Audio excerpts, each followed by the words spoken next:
الحمد للہ وکفا والصلاة والسلام علی عباده الذین اصطفا،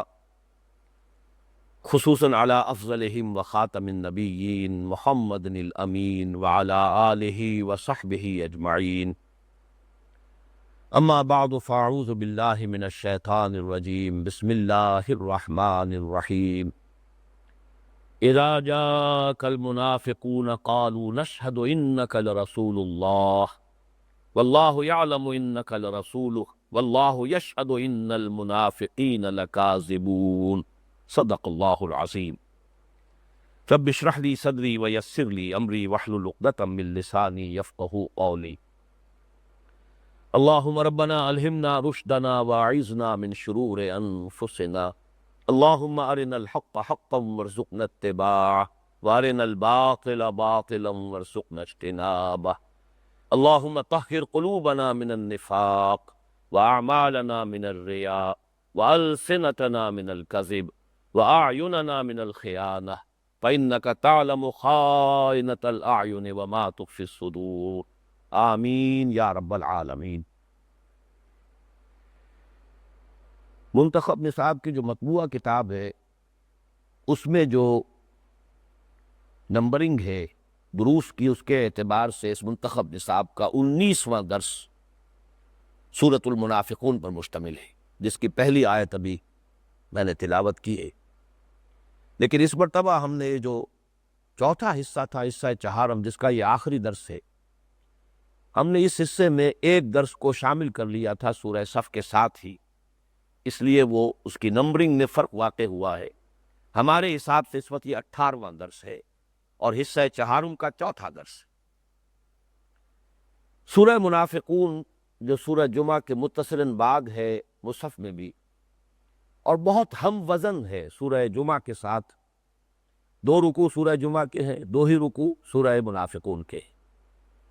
پہلا رکوع وہاں بھی 8 آیات کا ہے، یہاں بھی 8 آیات کا ہے، دوسرا رکوع وہاں بھی 3 آیات پر مشتمل ہے، یہاں بھی 3 آیات پر مشتمل ہے۔ اتنی ہم وزن جو ہے وہ شاید کوئی دوسری مثال موجود نہ ہو قرآن مجید میں۔ اور اصل بات یہ ہے کہ نفاق کے موضوع پر قرآن حکیم میں یہ مختصر ترین لیکن جامع ترین صورت ہے۔ نفاق کے موضوع کے مختلف پہلوؤں کو جس طرح جامعیت کے ساتھ اس نے اپنے اندر سمو لیا ہے، اس کا احصاء کیا ہے، احاطہ کیا ہے۔ بہرحال میرے محدود معلومات کی حد تک اگرچہ نفاق کا مضمون طویل مدنی صورتوں میں بھی آیا ہے، بڑی تفصیل کے ساتھ آیا، سورہ آل عمران میں بھی آیا ہے، لیکن سورہ نساء میں تو بہت تفصیل کے ساتھ آیا ہے، سورہ توبہ میں بہت تفصیل کے ساتھ آیا، لیکن وہ جامعیت کہ جو اس سورہ مبارکہ کی 11 آیات میں ہے، معجزانہ جامعیت، اس کی کوئی اور نظیر میرے سامنے نہیں۔ اس میں جو ربط ہے وہ بھی میں نے گزشتہ نشست میں کچھ تھوڑا سا اشارہ کر دیا تھا۔ ماں سبق جو جوڑا ہے سورتوں کا، سورہ صف اور سورہ جمعہ جو اس سے قبل ہے، اس کے ساتھ ربط کیا ہے کہ سورہ صف میں حضور صلی اللہ علیہ وسلم کے مقصد بعثت یعنی غلبہ دین کے لیے جہاد اور قتال کی بہت ہی زوردار دعوت ہے، اسے نجات کی لازمی شرط قرار دیا گیا۔ اس جہاد اور قتال سے اعراض اور گریز اور فرار، اس کا نتیجہ نفاق ہے۔ یہ گویا کہ اس کے ایک برعکس کیفیت کی نشاندہی ہے کہ جو سورہ منافقون میں ہو رہی ہے۔ اور جو ماں بعد آ رہی ہے سورہ تغابن، اس کے ساتھ اس کا ربط یہ ہے کہ گویا کہ تصویر کے 2 رخ ہے۔ سورہ تغابن حقیقت ایمان پر، یہ جب ہم نے اس سورہ مبارکہ کا مطالعہ کیا تھا تو یاد ہوگا کہ میں نے عرض کیا تھا جامع ترین صورت ہے قرآن مجید میں ایمان کے موضوع پر۔ ایمانیات ثلاثہ کی وضاحت، پرزور دعوت، یہ اس کے پہلے رکوع میں جو 10 آیات پر مشتمل ہے۔ پھر ایمان کے ثمرات، ایمان کے نتائج، ایمان سے انسان کی سوچ میں کیا تغیر آ جانا چاہیے، انسان کے گھریلو معاملات میں کیا انقلاب آ جانا چاہیے، انسان کی اقدار میں کیا تبدیلی پیدا ہو جانی چاہیے، انسان کے طرز عمل میں کیا انقلاب آنا چاہیے، یہ تمام چیزیں جو ہے وہ 8 آیات میں جمع کی گئی ہیں سورہ تغابن کے۔ تو حقیقت ایمان کے موضوع پر جامع ترین سورت قرآن حکیم کی سورہ تغابن۔ اب ایمان کا آپ کو معلوم ہے کہ ایمان کی ضد یا مخالف چیزیں 2 ہیں۔ قانونی سطح پر ایمان کی ضد ہے کفر، علی الاعلان کفر، اللہ کو نہیں مانتا یا آخرت کو نہیں مانتا یا رسالت کو نہیں مانتا، کھلم کھلا کافر ہے کوئی شخص، تو ایمان کے مقابلے میں کفر آئے گا۔ لیکن باطنی سطح پر ایمان کی ضد ہے نفاق۔ ایک شخص قانوناً مسلمان ہے، ظاہری اعتبار سے مسلمان ہے، ملت اسلامیہ میں شامل ہے، لیکن ایمان سے وہ محروم ہے، اور اس کی ضد جو ہے نفاق اس کے دل میں ڈیرا ڈالے ہوئے۔ تو یہ چونکہ صورتیں بارہا میں عرض کر چکا ہوں، سورہ حدید سے سورہ تحریم تک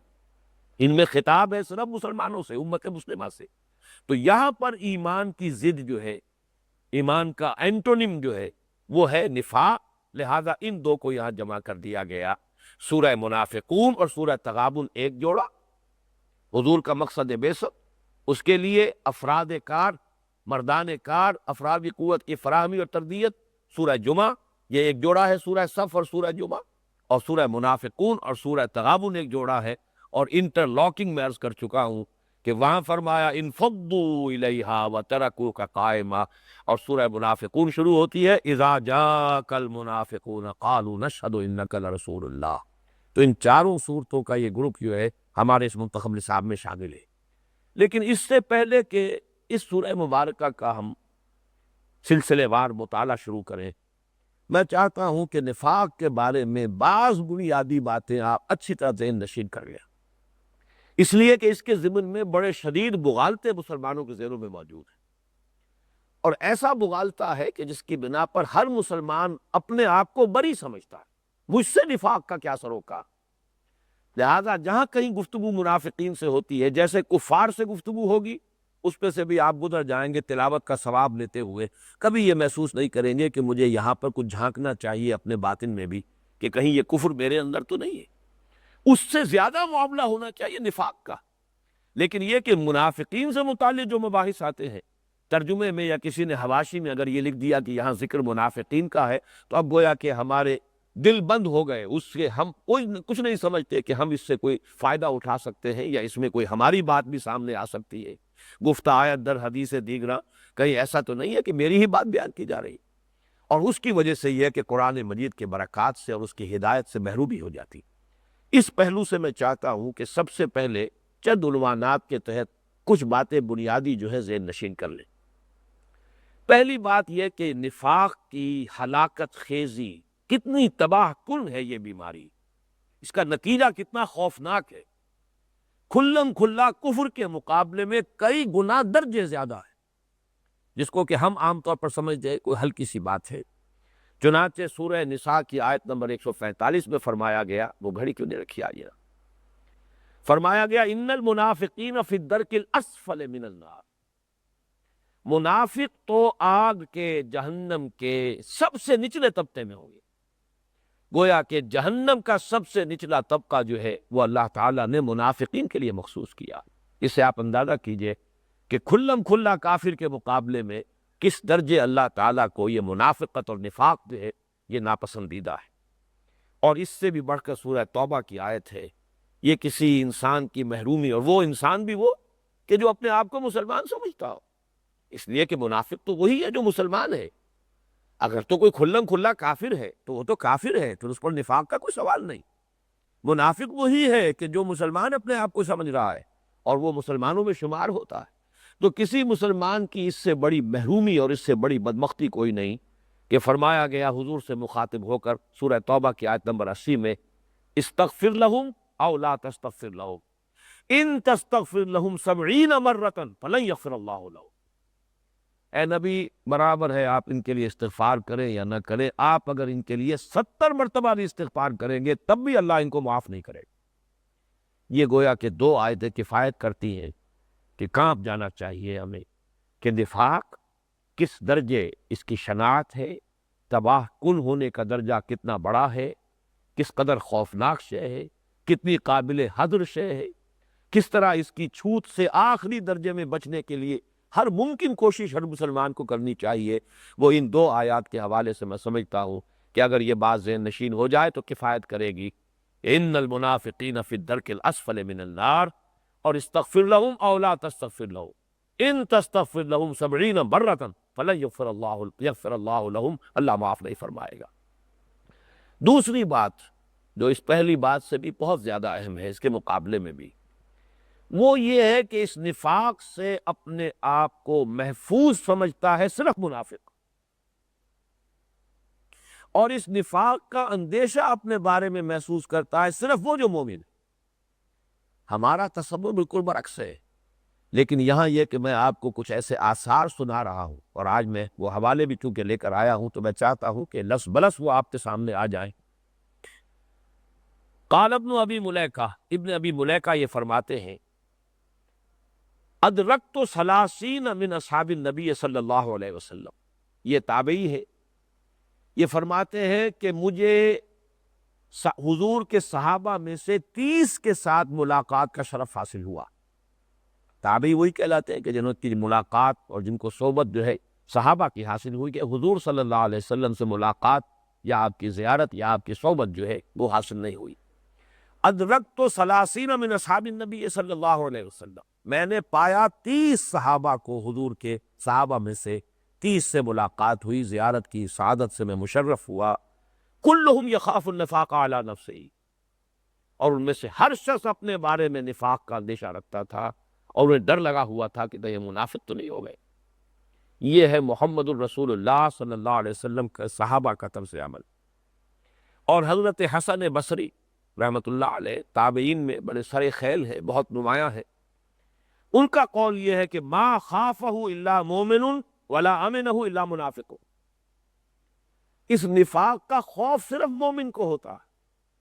اور اس سے اپنے آپ کو محفوظ اور مامون سمجھتا ہے صرف وہی جو منافق۔ یہ بڑی عجیب بات ہے، اس کو سمجھ لیجیے اچھی طریقے سے، لیکن بڑی منطقی بات بھی ہے۔ جس کے پاس کوئی دولت ہوگی، پونجی ہوگی، اسی کو چوری کا، ڈاکے کا خطرہ بھی رہے گا۔ جس کے پاس نہ کوئی دولت ہے نہ پونجی، اسے کیا خطرہ ہے؟ دروازے کھول کر سوئے، ہے کیا اس کے پاس کہ کوئی چور آ کر لے جائے گا یا کوئی ڈاکہ ڈالے گا؟ جس کے پاس کچھ ہے اندیشہ اسی کو ہوتا ہے۔ جس کی گٹھڑی میں مال ہے وہ مسافر جو ہے وہ سو نہیں سکتا رات کو، یا یہ کہ وہ اپنے سر کے نیچے رکھے گا اس کو کہ ذرا بھی کوئی جنبش ہو میری آنکھ کھل جائے۔ جس کے پاس کچھ ہے ہی نہیں، اسے کیا اندیشہ؟ تو ما خافہ الا مومن، جس کے پاس بھی ایمان کی کوئی رمق ہوگی، کوئی پونجی ہوگی، کوئی اثاثہ ہوگا ایمان کا، اسی کو خوف لاحق رہے گا کہ کہیں نفاق مجھ پر حملہ آور ہو نہ چکا ہو یا ہو نہ جائے۔ وما امنہ الا منافق، اور اس کی کا امان جو اس سے محسوس کرتا ہے اپنے آپ کو محفوظ و معمور، صرف وہی کہ جو منافق ہے۔ اس کو روایت کیا ہے، ان دونوں اقوال کو، امام بخاری نے رحمہ اللہ فی ترجمۃ الباب، کتاب الایمان کے ابتدا میں جو ترجمۃ الابواب ہوتا ہے امام بخاری کا، اس میں یہ دونوں جو ہے اقوال ان تابعین کے، یہ امام بخاری نے نقل کیے۔ اس میں اس سے بھی بڑھ کر معاملہ جو آتا ہے وہ دو صحابہ کا ہے۔ ایک صحابی ہے حضرت حنظلہ رضی اللہ تعالی عنہ، ان کا یہ واقعہ بہت تفصیل کے ساتھ آیا ہے کہ وہ ایک مرتبہ گھر سے نکلے اور وہ یہ کہتے جا رہے تھے نافق حنظلہ، نافق حنظلہ، نافق حنظلہ۔ ان کا میں یہ آپ کو سنا رہا ہوں، یہ روایت جو ہے مسلم شریف میں موجود ہے باب التوبہ میں، کہ قال لقینی ابو بکر، مجھ سے ملاقات ہو گئی ابو بکر کی، فقال کیف انت یا حنظلہ، تو حضرت ابو بکر نے سوال کیا حنظلہ کیسی طبیعت ہے، کیسے مزاج ہے؟ قال قلت نافق حنظلہ، نافق حنظلہ،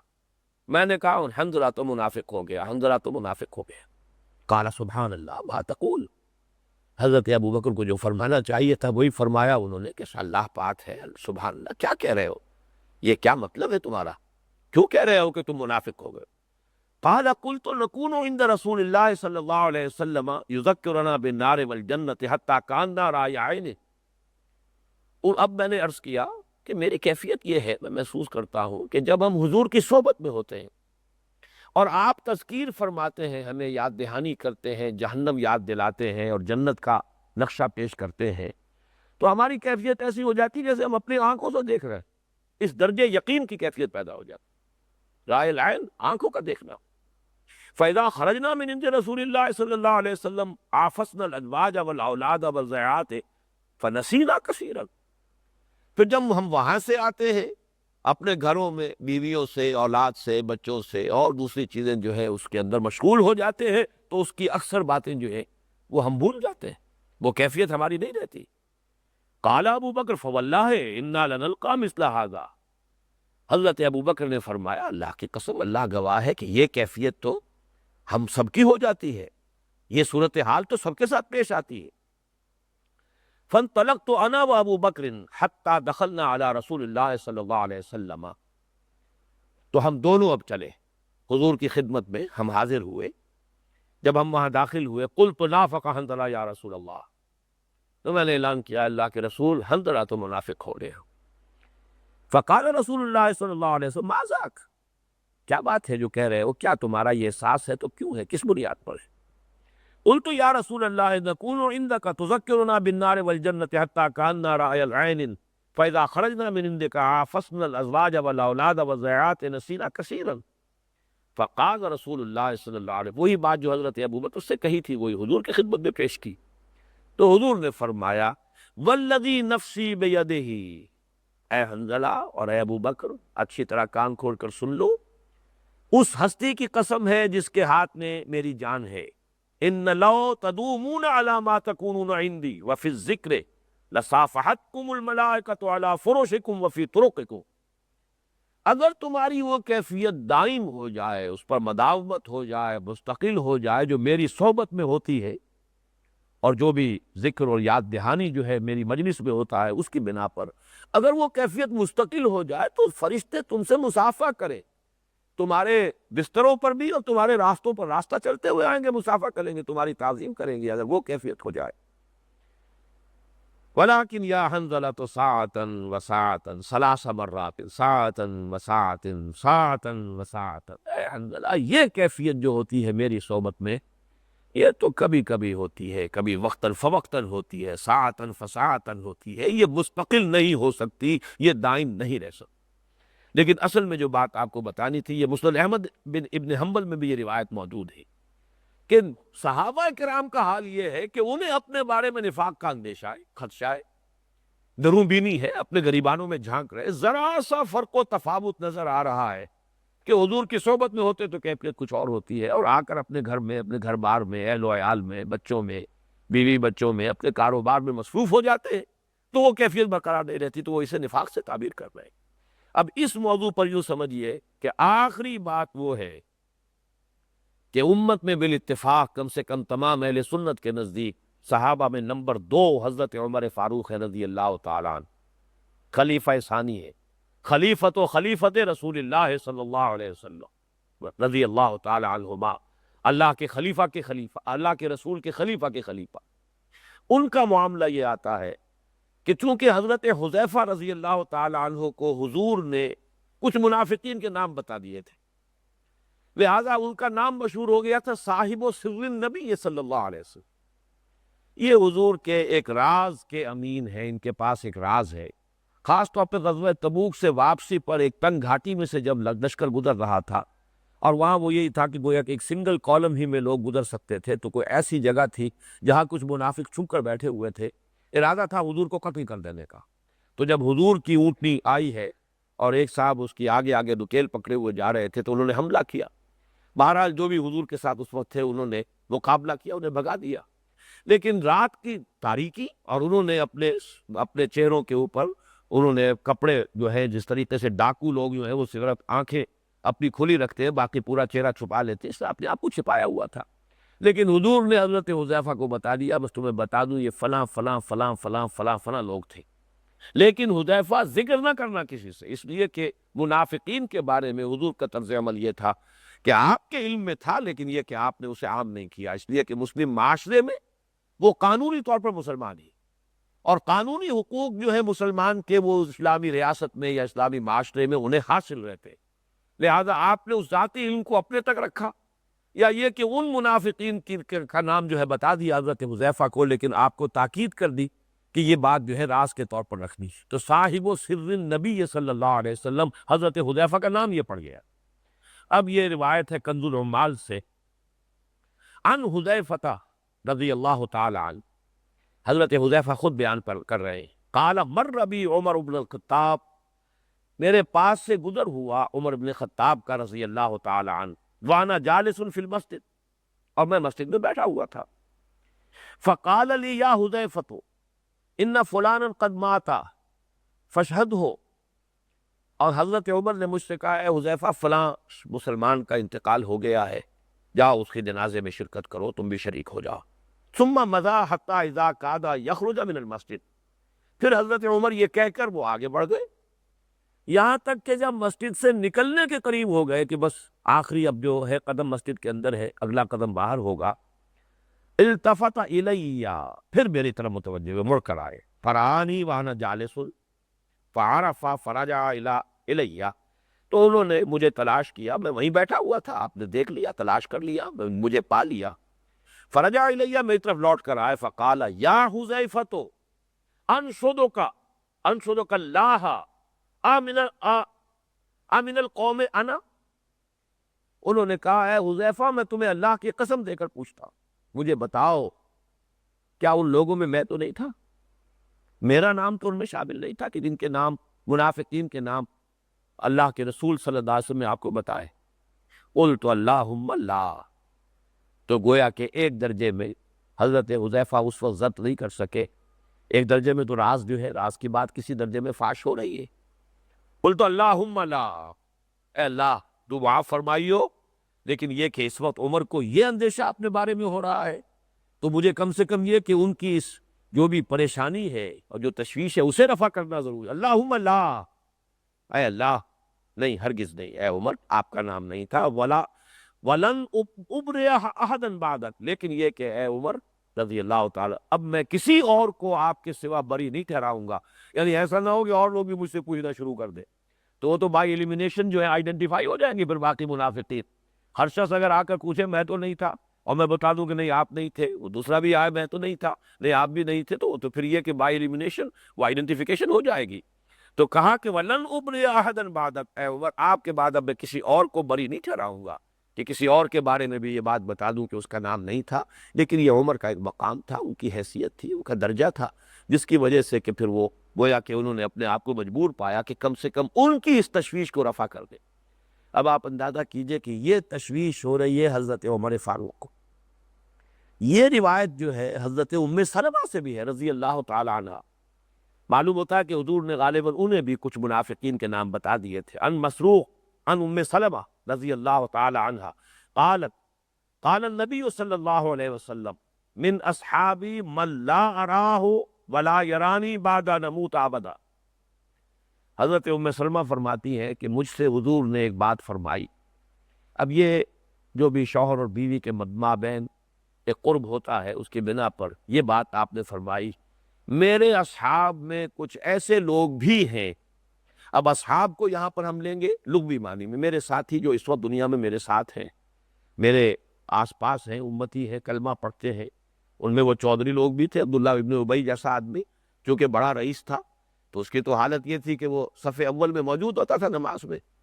اور جب حضور خطبہ دینے کھڑے ہوتے تھے تو پہلے وہ اپنی چودراہٹ کے اظہار کے لیے پہلے خود کھڑا ہوتا تھا، لوگوں دیکھو یہ اللہ کے رسول ہیں، ان کی بات پوری توجہ سے سنو، حالانکہ ایمان سے خود جو ہے بالکل محروم ہے۔ تو آپ نے فرمایا اس معنی میں ان کو اصحاب کہا جا رہا ہے، ورنہ صحابہ میں سے کسی کے بارے میں یہ بات نہ سمجھیے گا کہ ان من اصحابی من لا اراہ ولا یرانی بعد ان اموت ابدا، میرے ان ساتھیوں میں سے کچھ ایسے بھی ہیں کہ میری موت کے بعد کبھی نہ میں انہیں دیکھوں گا نہ وہ مجھے دیکھیں گے،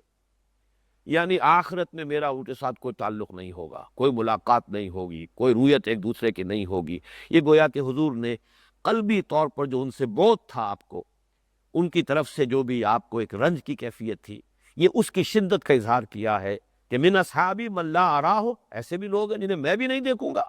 ولا یرانی، نہ وہ مجھے دیکھیں گے، بعد ان اموت ابدا، اس کے بعد کہ میرا انتقال ہو جائے کبھی بھی۔ قال فبلغ ذلك عمر رضی اللہ تعالیٰ، یہ بات حضرت عمر کو بھی پہنچ گئی کہ حضور نے کچھ لوگوں کے بارے میں بغیر نام لیے یہ بات کہی ہے، یہ نام کچھ لیا ہوگا۔ قال فاتاہا، اب حضرت عمر رضی اللہ تعالیٰ عنہ حضرت ام سلمہ رضی اللہ تعالیٰ عنہ کی خدمت میں حاضر ہوئے، فقال لها انشدک باللہ انا منہم، اے ام سلمہ رضی اللہ تعالیٰ عنہ، اے ام المومنین، میں آپ کو اللہ کی قسم دے کر پوچھ رہا ہوں، نہیں میں تو ان میں سے نہیں تھا۔ قالت لا ولن تبری احدا بعدک ابدا، پھر وہی الفاظ انہوں نے بھی کہے۔ مسند احمد کی یہ روایت ہے کہ نہیں آپ ان میں نہیں تھے، آپ ان لوگوں میں شامل نہیں ہیں، لیکن اے عمر دیکھیے آئندہ آج کے بعد میں کسی اور کے لیے یہ برات جو ہے اس کا سرٹیفکیٹ نہیں دوں گی، آپ کے لیے تو آپ کی ایک جو امتیازی حیثیت ہے اس کے بنا پر میں نے آپ کو بتا دیا ہے، لیکن یہ بات آئندہ کبھی نہیں ہوگی۔ تو یہ دوسری بات تھی نفاق کے بارے میں جو میں چاہتا تھا کہ اچھی طرح ذہن نشین ہو جائے،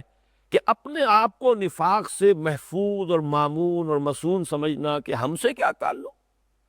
ہم سے کیا سروکار، نفاق ہوگا وہ اوروں کے لیے ہوگا، تو یہ جو ہے بالکل ایک برعکس کیفیت ہے کہ جو ہونی چاہیے اور وہ کہ جو ہمارے اندر بالفعل موجود ہے۔ اب تیسری بات ہے، اور وہ یہ کہ نفاق کی قسمیں کیا ہیں۔ اس میں ابھی ذرا سادہ جو ڈیفینیشن ہے نفاق کی وہ اپنے سامنے رکھیے، اور اس کی جو اقسام ہے اس کو سمجھنے کی کوشش کیجیے، اس لیے کہ جو قسمیں بیان کی جاتی ہیں مجھے ان کی تعبیر سے کچھ اختلاف ہے۔ صحیح تعبیر کے لیے کیا اصطلاحات ہونی چاہیے وہ میں پیش کروں گا، لیکن سادہ تعبیر کیا ہے؟ کسے کہتے ہیں منافق؟ جو شخص مسلمان ہونے کا مدعی ہو لیکن حقیقتاً مسلمان نہ ہو، کافر ہو، وہ منافق ہے۔ یہ سادہ تعریف ہے۔ ابھی اصل منافق کی ڈیفینیشن، لفظ نفاق کا مفہوم، یہ تو پوری گفتگو ہوگی بعد میں، لیکن اس وقت اسی پر اکتفا کیجئے۔ منافق ہے کون؟ کہ جو اپنے آپ کو سمجھتے ہیں کہ ہم مسلمان ہیں۔ وَمِنَ النَّاسِ مَن يَقُولُ آمَنَّا بِاللَّهِ وَبِالْيَوْمِ الْآخِرِ وَمَا هُم بِمُؤْمِنِينَ۔ لوگوں میں سے کچھ ایسے بھی ہیں جو کہتے ہیں ہم ایمان لے آئے اللہ پر اور یوم آخر پر، وہ مومن نہیں ہے۔ یا جیسے کہ سورہ منافقون ہی کی پہلی آیت جو میں نے آج تلاوت بھی کی تھی، اذا جاءك المنافقون قالوا نشهد انك لرسول الله والله يعلم انك رسول الله والله يشهد ان المنافقين لكاذبون۔ اے نبی، جب یہ منافق آپ کی خدمت میں حاضر ہوتے ہیں اور کہتے ہیں کہ ہم گواہی دیتے ہیں اس کی کہ آپ اللہ کے رسول ہیں، اور اللہ خوب جانتا ہے کہ آپ اس کے رسول ہیں، اللہ سے بڑھ کر اور کس کے علم میں ہوگا کہ آپ اللہ کے رسول ہیں، لیکن اللہ گواہی دے رہا ہے کہ یہ جھوٹ بول رہے ہیں، تو یہ ہے اصل میں منافق۔ لیکن اس کی تقسیم کیا ہے؟ ایک تقسیم جو کی گئی ہے کہ ایک نفاق ہے اعتقادی، عقیدے میں نفاق، اور ایک ہے نفاق عملی، صرف عمل میں نفاق۔ اسی قسم کی تقسیم آپ کو یاد ہوگا اقسام شرک کے ضمن میں نے بیان کیا تھا کہ ایک ہے شرک اعتقادی، ایک ہے شرک عملی۔ اصل میں چونکہ ہمارے ہاں لفظ اعتقاد اور عقیدہ یہ ہماری بنیادی دینی اصطلاحات میں شامل ہو چکا ہے، ہماری گفتگو کا برکت و محور عقیدے کا لفظ بن گیا۔ حالانکہ یہ لفظ وہ ہے جو نہ قرآن میں نہ حدیث میں ہے، میرے علم کی حد تک قرآن میں تو نہیں ہے بالکل، لیکن یہ کہ جہاں تک بھی جو بھی ذخیرہ معلومات کا میرا ہے حدیث کے بارے میں، تو یہ لفظ وہاں موجود نہیں ہے، یہ اصطلاح بعد میں وضع ہوئی عقیدے۔ لیکن بہرحال نفاق اعتقادی اور نفاق عملی، نفاق عملی کی جو دو حدیثیں ہیں جس کے حوالے سے یہ نفاق عملی کی اصطلاح تو بہت حد تک صحیح ہے، اس میں کوئی شک نہیں۔ میرا جو بھی اختلاف ہے وہ نفاق اعتقادی کی اصطلاح سے ہے، اور وہ اس کے لیے دلائی میں بعد میں دوں گا، لیکن وہ دو حدیثیں آپ پہلے سن لیجئے، دونوں مرفوع ہے اور دونوں متفق علیہ، یعنی دونوں صحابہ کرام سے جو مروی ہیں، حضرت ابو ہریرہ سے اور عبداللہ ابن عمرو بن العاص رضی اللہ تعالی عنہما سے، یہ دونوں کی دونوں جو ہے مرفوع ہے کہ دونوں نے کہا کہ حضور سے سنا ہے، حضور نے فرمایا ہے، اور نمبر دو یہ کہ دونوں متفق علیہ ہیں، صحیح بخاری صحیح مسلم دونوں میں موجود۔ حضرت ابو ہریرہ کی روایت ہے، آیت المنافق ثلاث، منافق کی علامتیں تین ہیں۔ اذا حدث کذب، جب بات کرے، کوئی بات بیان کرے، جھوٹ بولے۔ وَإِذَا وعد اخلف، جب وعدہ کرے خلاف ورزی کرے۔ وَإِذَا اؤْتُمِنَ خان، اور جب کہیں امین بنایا جائے، امانت رکھوائی جائے، خیانت کرے۔ یہ الفاظ تو ہے متفق علیہ، یعنی بخاری و مسلم دونوں کے۔ مسلم کی روایت میں الفاظ مزید ہے، وَإِن صَامَ وَصَلَّى وَزَعَمَ أَنَّهُ مسلم، یہ شخص منافق ہے چاہے وہ نماز پڑھتا ہو، روزہ رکھتا ہو، اور اپنے آپ کو مسلمان سمجھتا ہو، سمجھتا ہے مسلمان اپنے آپ کو، لیکن منافق ہے۔ تو گویا کہ یہ تین علامات ہیں نفاق کی، آیت المنافق ثلاث، اذا حدث کذب واذا وعد اخلف واذا اؤتمن خان۔ دوسری حدیث ہے عبداللہ ابن عمرو بن العاص رضی اللہ تعالی عنہما سے، یہی مضمون ہے، تقریباً ایک شے کا اضافہ ہے، اور مزید وضاحت ہے کہ جس میں یہ چاروں ہیں وہ تو گویا کہ کٹر پکا منافق، لیکن اگر ایک ہے تو اسی درجے میں نفاق اس میں موجود ہے۔ اس کے الفاظ ہیں، اربع من کن فیہ کان منافقا خالصا، چار اور صاف، چار خصلتیں ایسی ہیں کہ اگر کسی میں یہ چاروں ہو تو وہ تو خالص منافق ہے، کٹر منافق ہے، پکا منافق۔ ومن كانت فيه خصلة منهن كانت فيه خصلة من النفاق حتى يدعها، اور جس میں ایک ہوگی اس میں گویا کہ نفاق کی ایک خصلت، نفاق کا ایک حصہ موجود ہے جب تک کہ وہ اس کو چھوڑ نہ دے۔ اگر وہ ایک وصف ہے اس کے اندر تو گویا کہ 25% نفاق ہے، دو ہے تو 50% نفاق ہے، لیکن چاروں ہیں تب تو خالص کٹر پکا منافق ہے۔ وہ چار چیزیں کیا ہے؟ وہاں جو آخری تھی یہاں وہ پہلی ہے، اذا اؤتمن خان، جب امانت رکھوائی جائے، امین بنایا جائے تو خیانت کرے، وَإِذَا حَدَّثَ كَذَبَ، جب بات کرے، کوئی بیان کرے کوئی شے اس میں جھوٹ بولے،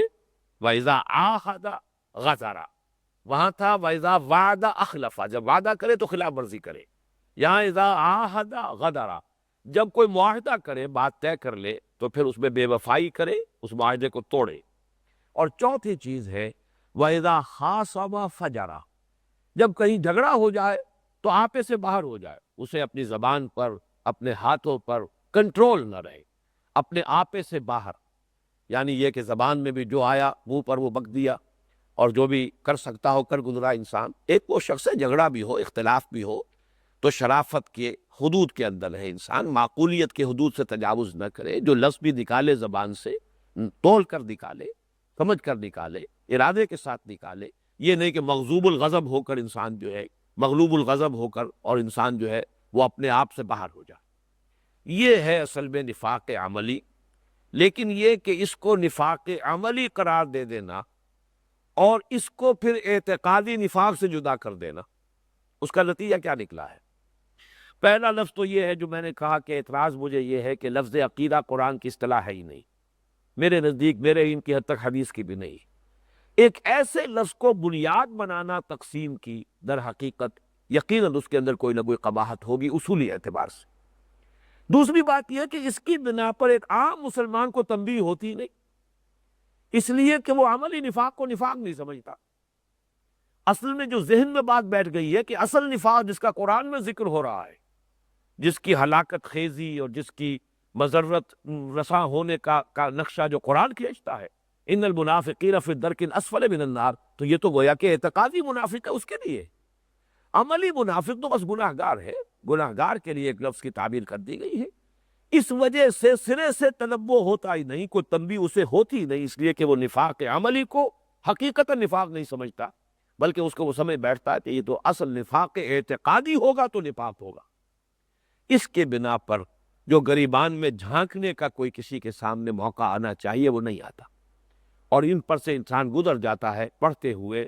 اور سنتے ہوئے، لیکن اسے جھجری نہیں آتی، اس پر کوئی لرزہ طاری نہیں ہوتا۔ میرے نزدیک اس کے برعکس جو صحیح تر تقسیم ہے وہ شعوری اور غیر شعوری۔ ایک یہ کہ کسی شخص کو خود شعور ہو کہ میں منافق، جانتا ہو کہ میں منافق، اور ایک غیر شعوری، اسے شعور نہیں ہے کہ میں منافق ہوں حالانکہ وہ منافق ہے۔ اب اس کے لیے دیکھیے، پہلی بات تو یہ ہے کہ یہ لفظ بنیادی طور پر قرآن نے استعمال کیا نفاق کے بارے میں۔ چنانچہ دوسرا ہی رکوع سورہ بقرہ کا ہے کہ جس میں آپ نے دیکھا کہ یہاں یہ الفاظ وما یشعرون ولکن لا یشعرون، جیسا کہ ابھی میں نے آیت آپ کو سنائی تھی، ومن الناس من یقول آمنا باللہ وبالیوم الآخر وما هم بمؤمنین یخادعون اللہ والذین آمنوا وما یخدعون الا انفسهم وما یشعرون، وہ دھوکہ دینے کی کوشش کر رہے ہیں اللہ کو اور اہل ایمان کو، حالانکہ نہیں دھوکہ دے رہے مگر اپنے آپ کو، لیکن انہیں اس کا شعور نہیں ہے۔ آگے چل کر پھر آتا ہے الا انہم هم السفہاء ولکن لا یشعرون، اصل میں احمق اور بے وقوف یہ ہے لیکن انہیں اس کا شعور نہیں۔ تو شعور کا لفظ خاص طور پر اس ضمن میں قرآن مجید نے استعمال کیا ہے، یہ گویا کہ ایک ڈیوائیڈنگ لائن بن گئی ہے۔ ایک منافق وہ ہے جسے منافق ہونے کا شعور نہیں، دوسری ابھی جو میں نے حدیث کو سنائی ہے وہ بھی گویا کہ اس کے لیے دین بلکہ 10 کا درجہ رکھتی ہے، زعم انہ مسلم وَإِن صَامَ وَصَلَّى وَزَعَمَ أَنَّهُ مسلم، کہ اگرچہ وہ نماز پڑھتا ہو اور روزہ رکھتا اور اپنے آپ کو وہ مسلم سمجھتا، منافق نہیں سمجھتا، لیکن یہ کہ وہ منافق ہے، اس اعتبار سے اصل شے جو ہے وہ انسان کے اپنے شعور کا معاملہ ہے، اسے خود شعور ہے یا نہیں۔ اب اس کے ضمن میں ایک بات جو میں عرض کر رہا ہوں وہ یہ ہے، یہ ذرا تھوڑی سی آپ کو چونکا دینے والی بات ہوگی، لیکن یہ کہ ابھی جب ہم اس موضوع پر تفصیل سے مزید گفتگو کریں گے اور سورہ منافقون کا جب مطالعہ کریں گے تو یہ حقیقت بہت باشگاف ہو کر مبرہن ہو کر سامنے آ جائے گی۔ دور نبوی میں نفاق، شعوری نفاق شاذ تھا، نہ ہونے کے برابر تھا۔ اکثر و بیشتر نفاق غیر شعوری تھا۔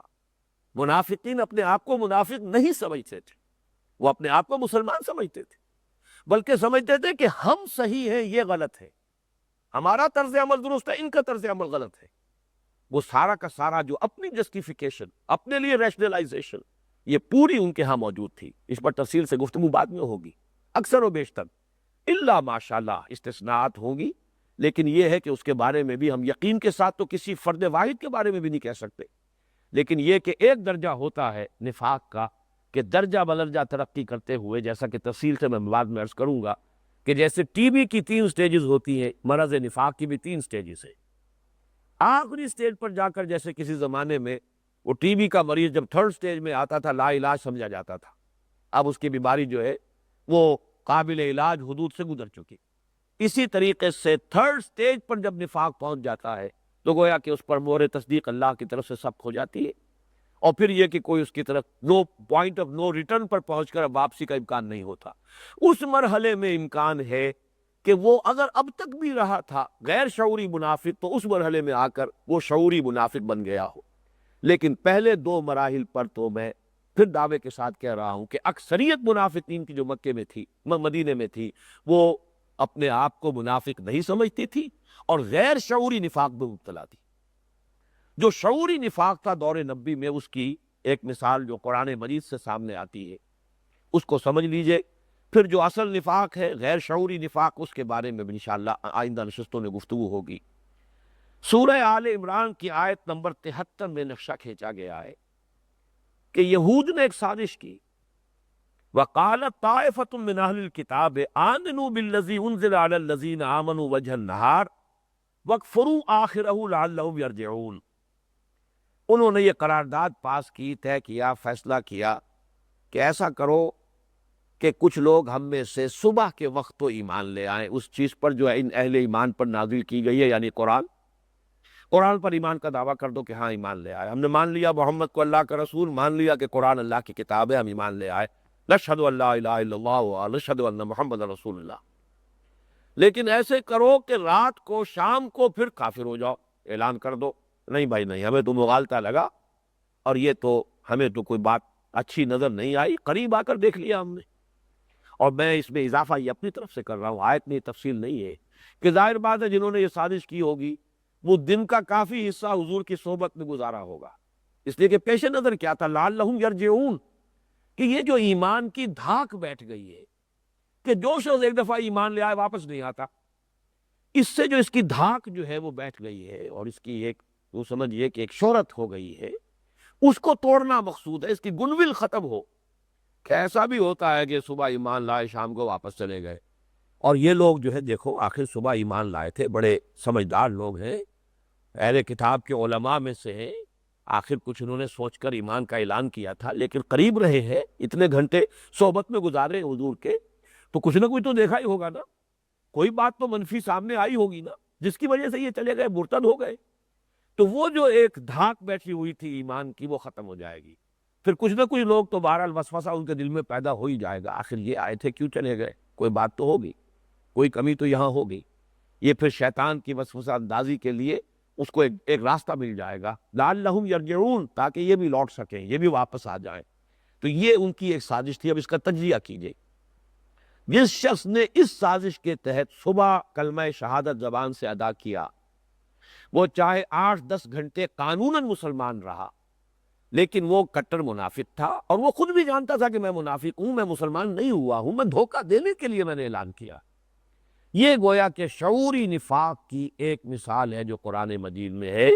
وَقَالَتْ طَائِفَةٌ مِّنْ أَهْلِ الْكِتَابِ آمِنُوا بِالَّذِي أُنزِلَ عَلَى الَّذِينَ آمَنُوا وَجْهَ النَّهَارِ وَاكْفُرُوا آخِرَهُ لَعَلَّهُمْ يَرْجِعُونَ۔ اسی کا نقشہ کھینچا گیا ہے اسی قسم کے لوگوں کا سورہ مائدہ کی آیت نمبر 61 میں، وَإِذَا جَاءُوكُمْ قَالُوا آمَنَّا وَقَدْ دَخَلُوا بِالْكُفْرِ وَهُمْ قَدْ خَرَجُوا بِهِ وَاللَّهُ أَعْلَمُ بِمَا كَانُوا يَكْتُمُونَ۔ یہ جب آئے تھے اے مسلمانوں تمہاری محفل میں تو انہوں نے اپنے ایمان کا اعلان کیا تھا، قالوا آمنا، حالانکہ یہ داخل بھی ہوئے تھے کفر کے ساتھ اور نکل بھی گئے کفر کے ساتھ، یعنی ان کا داخلہ بھی جو تھا کفر کے ساتھ تھا، ایمان کی کوئی رمق انہیں ایک لہجے کے لیے بھی میسر نہیں ہوئی۔ وہ جب آئے بھی تھے تو کفر لے کر آئے تھے اور نکل بھی گئے تو کفر لے کر نکل گئے ہیں۔ وقد دخلوا بالکفر وقد خرجوا به، وہ نکلے آئے بھی تھے، داخل ہوئے تھے کفر کے ساتھ اور اسی کے ساتھ وہ نکل گئے ہیں۔ واللہ عالم بما كانوا یکتمون، اللہ خوب جانتا ہے جو کچھ کہ وہ چھپا رہے تھے۔ تو گویا کہ یہ کتمان تھا، جان بوجھ کر وہ چھپا رہے تھے، ان کے دل میں یہ بات نہیں تھی، ایک لحظے کے لیے بھی ایمان انہوں نے حقیقتاً اپنی نیت کے ساتھ جو ہے قبول نہیں کیا تھا، بلکہ جو چند گھنٹے انہوں نے گزارے ہیں اس حیثیت سے کہ لوگوں نے انہیں مسلمان سمجھا۔ اب ظاہر بات ہے کہ اگر اس عرصے میں کسی کا انتقال ہو جاتا ان میں سے، اس کی نماز جنازہ ادا کی جاتی، خود حضور اس کی نماز جنازہ ادا کرتے، اس لیے کہ قانون وہ مسلمان ہے، کلمہ شہادت اس نے ادا کیا تھا، چاہے ایک نماز کا وقت بھی نہ آیا ہو۔ فرض کیجئے صبح کوئی شخص ایمان کا دعویٰ کرتا ہے اور ظہر سے پہلے پہلے اس کا انتقال ہو گیا، وہ تو مسلمان ہے، اس کی نماز جنازہ پڑھی جائے گی، قانوناً مسلمان ہے۔ لیکن یہ کہ اسے بھی معلوم تھا کہ میں ایمان نہیں لایا ہوں، شعوری طور پر وہ کافر کا کافر رہا، تو یہ جو نفاق ہے، جو چند گھنٹے کی کیفیت ہے، یہ شعوری نفاق ہے۔ اس کو مثالاً آپ یہ سمجھ سکتے ہیں کہ ہمارے ہاں بھی بعض اوقات خبریں آتی ہیں کہ ہندو جاسوس آ کر مسلمانوں میں رہے اور خاص طور پر سرحدی دیہات میں آ کر کافی طویل عرصے مقیم بھی رہے۔ ایسی بھی مثالیں سامنے آئیں کہ وہ امام مسجد رہے، ختنہ کرا کے آئے، نماز یاد کر کے آئے، کچھ صورتیں یاد کر کے آئے، داڑیاں رکھ کر آئے، تاکہ وہ سرحدی دیہات کی کسی مسجد کے اندر ایک امام کی حیثیت سے خدمات سر انجام دے، اور معلوم ہوا کہ وہ تو ہندو ہے اور ہندو یہ ہے، یہ جاسوس تھا ہندوستان کا۔ تو اب ظاہر بات ہے وہ شخص جو ہے اس نے اسلام کا لبادہ اوڑھا ہے، پہنا ہے، لیکن اسے معلوم ہے اس نے اسلام قبول نہیں کیا۔ یہ سب کا سب صرف جاسوسی کے لیے ایک ذریعہ بنایا گیا۔ تو اسی پر قیاس کیجئے کہ اس نوع کا نفاق کہ خود اس شخص سے متعلق کو بھی یہ معلوم ہو کہ میں ایمان نہیں لایا ہوں، میں تو کافر کا کافر ہوں،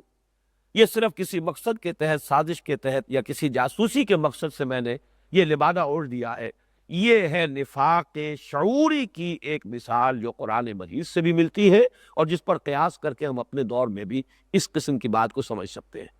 باقی جو اصل نفاق ہے وہ کیا ہے، نفاق کے لغوی معنی کیا ہے، نفاق کے مدارج کیا ہے، اس پر اب انشاءاللہ تعالی آئندہ نشست میں گفتگو ہوگی۔ اقول قولی ھذا واستغفر اللہ لی ولکم ولسائر المسلمین والمسلمات۔